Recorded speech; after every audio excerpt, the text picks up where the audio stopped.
Hello, everyone, and welcome to this board. If you're thinking about using this board, it's probably because you believe that your teams could benefit using the toxins, the team toxins. And the proposal for this activity, this is going to be a facilitated session with a team, is that you start by setting a little bit of the context of why it is important to talk about these things and why it is important for a performing team to have good relationships.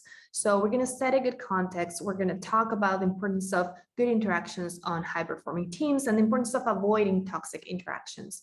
We're also going to normalize the fact that this happens and it's human and it's okay. We're not going to try to say that this is something bad, but to say that we can identify these things and actually change them and make them better for us. So once we set the context, the facilitated activity starts. So we're going to start thinking about what are the behaviors and the things that a person in each of these, we could say, toxins could manifest. So the activity is going to be for all the participants to start brainstorming what things you could say or you could do if you're on each of these toxins. We do a little bit of brainstorming, we populate each of these areas.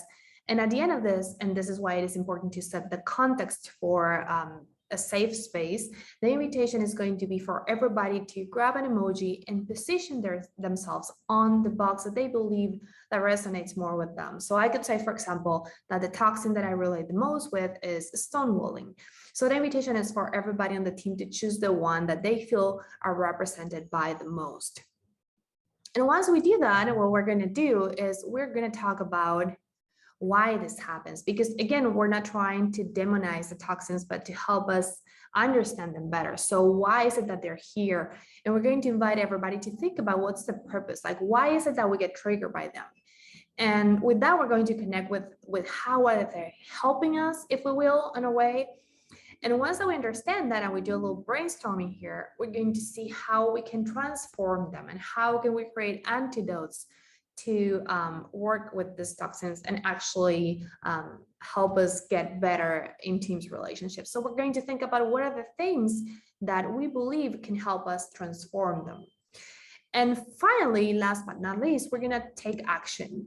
And the invitation here is for the team to think about this team alliance that they want to create. How is it that they want to work together? What things do they want to think about when relating with each other? So again, the invitation is going to be for a little brainstorm followed by an agreement that we're all going to be guardians of this space and this way of relating with each other that we defined here. So once that we created this as, again, an invitation to keep rocking and reminding the team that this is going to be something that they can come back to at all times. This is not something that is set and written in stone, but it's something that is a living agreement that they can come back at all times when they believe they need to review it, when they believe that they're not actually complying with it. So it is important that they keep this very, very present in their journey to becoming high performance teams. See you.